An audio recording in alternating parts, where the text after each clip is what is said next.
છેલ્લા ઘણા સમયથી આપણે પ્રેમ લગ્નના મુદ્દે વાત કરતા આવ્યા છીએ.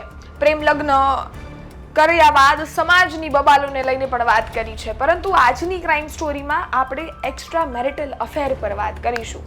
અને જો એક્સ્ટ્રા મેરિટલ અફેર કોઈને પણ થાય છે તો એ કોઈનો જીવ લેવા સુધી પહોંચી જાય છે.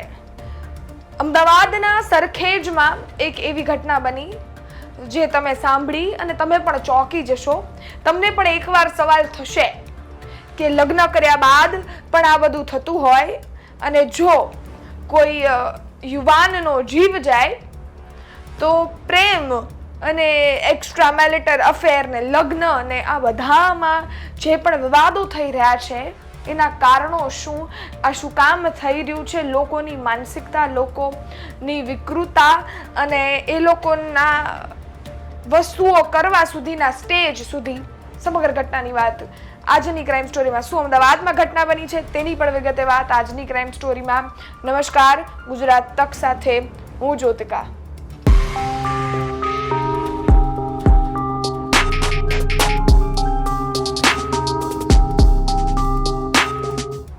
એક ખૂબ સરસ કહાનીના જોવા જઈએ તો ફ્લોમાં કે કહાની તમને એક્સપ્લેન કરતી હોવ એ રીતે આખી ઘટના તમને સમજાવવાનો પ્રયત્ન કરીશ.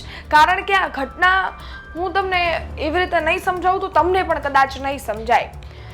વાત કરીએ અમદાવાદના સરખેજની. અમદાવાદનું સરખેજ, એમાં ઠાકોર સમાજના બે સમૂહ, બે અલગ અલગ ગ્રુપ, એ બંને ગ્રુપની વચ્ચે જૂની અદાવત હતી.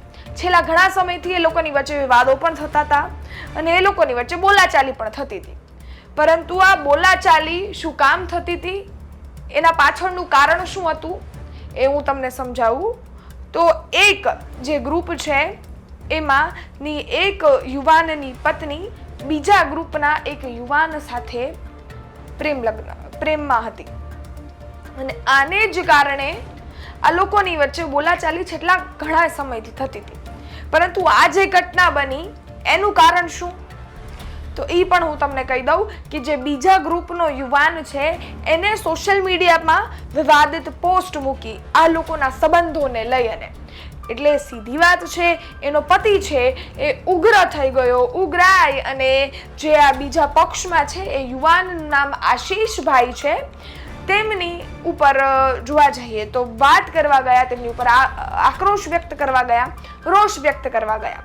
અને આ બંને ગ્રુપ જ્યારે જતા હતા ત્યારે જે આશીષભાઈની સાઈડ જે લોકો હતા અને તેમજ જે બીજો ગ્રુપ છે એમાં યુવાનો હતા, એમાં એક સાઈડ 6 યુવાનો હતા, એક સાઈડ 4 યુવાનો હતા. આ બંને યુવાનોનું ગ્રુપ છે એમાં બોલાચાલી થઈ અને તેમજ સ્થિતિ મારામારી સુધી પહોંચી ગઈ. મારામારી સુધી તો પહોંચી જ ત્યારે આ જે ગ્રુપ પહેલું છે એમાંથી એક યુવાને ચાકુ કાઢી અને તેમજ ગ્રુપ આ વાળું છે બી ગ્રુપ, એમાં એક યુવાનને છરી મારી દીધી.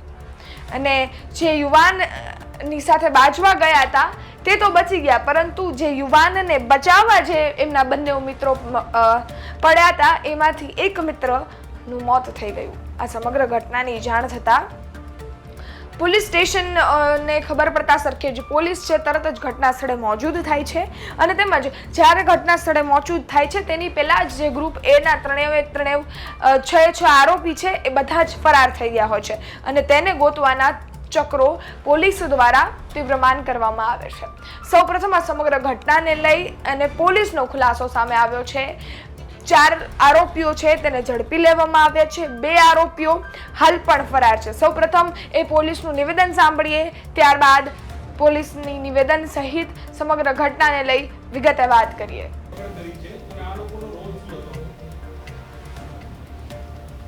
ગઈકાલ રાત્રિના 9:30 વાગ્યાના અરસામાં સરખેજ પોલીસ સ્ટેશનમાં જે બનાવ બન્યો છે, ઠાકોર કોમના 2 જૂથો વચ્ચે જે પ્રકારની અથડામણ થઈ હતી એમાં એક વ્યક્તિનું ઈજાના કારણે મૃત્યુ થયું છે અને આ કામમાં કુલ 6 આરોપી છે ફરિયાદમાં. આ 6 આરોપી પૈકીના 2 આરોપી ક્રાઇમ બ્રાન્ચ દ્વારા એમની કાલે રાત્રે શોધીને પકડવામાં આવેલા છે. અને બંને આરોપીના જે નામ જે છે, એકનું નામ છે ભરત ભુરાભાઈ ઠાકોર અને બીજા આરોપીનું નામ છે હર્ષિલ વાઘજીભાઈ ઠાકોર. આ ગુનાનો જે બનાવ બન્યો છે એ બનાવની પાછળનો જે મુખ્ય હેતુ હતો એમાં જે આરોપીઓ છે દ્વારા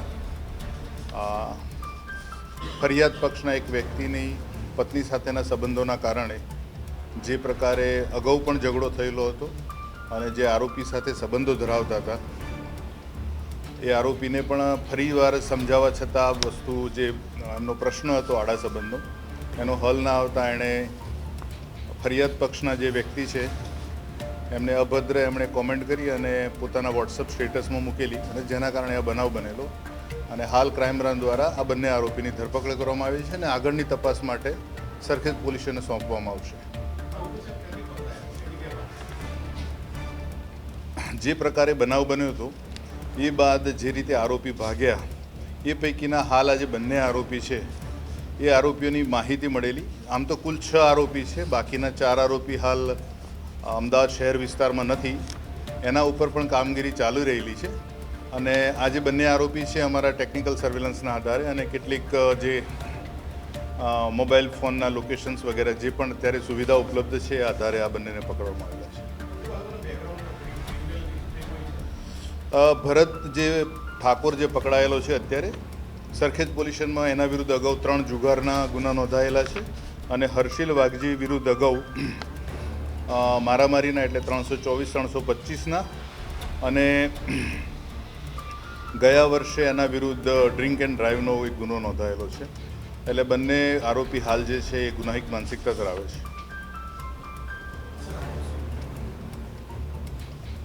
આપણે સાંભળ્યું પોલીસનું નિવેદન, જેમાં એણે સમગ્ર ઘટનાક્રમ કઈ રીતે થયો હતો, ક્યાં થયો હતો, કેટલા વાગે થયો હતો, સમગ્ર ઘટનાની માહિતી આપણને આપી છે. પરંતુ જે 4 આરોપીઓ છે તેને ઝડપી લેવામાં આવ્યા છે ને એમાંથી એક આરોપી આ પત્નીના પતિ પણ છે. આ 4 આરોપીને ઝડપી લેવામાં આવ્યા છે. બીજા 2 આરોપી હાલ ફરાર છે અને તેમજ આ 4 આરોપી છે એમાંથી 2 આરોપીની ધરપકડ સરખેજ પોલીસે કરી છે અને 2 આરોપીની ધરપકડ ક્રાઇમ બ્રાન્ચ અમદાવાદે કરી છે. તમે આ સમગ્ર ઘટના સાંભળી, એમાં એક્સ્ટ્રા મેરિટલ અફેર જોવા જઈએ તો લગ્ન હોવા છતાંય બીજા યુવાન સાથે અફેર હોવો અને સમગ્ર ઘટનામાં પરિવાર વિંખોળાઈ જવો અને વાત ક્યાંક અપરાધ સુધી પહોંચી જાય એવી ઘટના અમદાવાદના સરખેજમાંથી તમે સાંભળી. હવે વાત કરીએ આ બધી જ વસ્તુઓમાં પરિવાર છે એ કઈ રીતે ભોગ બનતો હોય છે. એણે તો ભૂલ કરી જ, એણે તો બીજા કોઈ યુવાન સાથે સંબંધ રાખ્યો, પરંતુ એના પતિએ પણ ભૂલ કરી અને કોઈકનો જીવ લઈ લીધો. આ ઘટનાક્રમમાં એનો પરિવાર શું કરશે? કદાચ તેમને કોઈ બાળક હશે નહીં હોય, એમને બાળક નહીં હોય, પરંતુ એમનો મા બાપ, ભાઈ બહેન, અનેક લોકો એના પરિવારમાં રહેતા હશે. એમને શું વિચારવાનું? એ પણ ઠીક, આવનારી પેઢી, જે આ પેઢી પૂરી કરીને બીજી પેઢી આવશે એમના ઘરમાં, એ આ લોકોમાંથી શું શીખશે? અનેક સવાલો સામાજિક દ્રષ્ટિએ ઊભા થતા હોય છે અને આવી ઘટનાઓ સામે આવતી હોય છે ને. બંને એક જ સમાજના જૂથ હતા, ઠાકોર સમાજના જ 2 અલગ અલગ જૂથ. આ ઠાકોર સમાજની ઘટના સમગ્ર રીતે જોવા જઈએ તો સામાજિક રીતે પણ અનેક પ્રશ્નો ઊભા કરતી હોય છે અને સાથે જ હવે એમનો પરિવાર છે એ કઈ પરિસ્થિતિમાં હશે, કારણ કે એમનો દીકરો છે જેલમાં ચક્કી પીસશે અને એની વહુ છે એ શું જ કરશે? હવે જે એ મહિલાએ જે પગલું લીધું હતું એમાં એને પણ ક્યાંક અફસોસ થતો હશે, કારણ કે એમનો જે ઘરવાળો છે એ તો ચક્કી જ પીસી રહ્યો છે જેલમાં અને એ પણ એનું કારણ એમનો જ સંબંધ જે બીજા યુવાન સાથે હોય તે. તમારું શું માનવું છે આ ઘટનાઓને લઈ? કોમેન્ટમાં ચોક્કસથી જણાવજો. અનેક ઘટનાઓ ગુજરાતમાંથી સામે આવે છે. દરરોજ તમારી સાથે 9 વાગે આ ઘટનાઓને લઈ ક્રાઇમ સ્ટોરીમાં વાત કરી રહ્યા છે.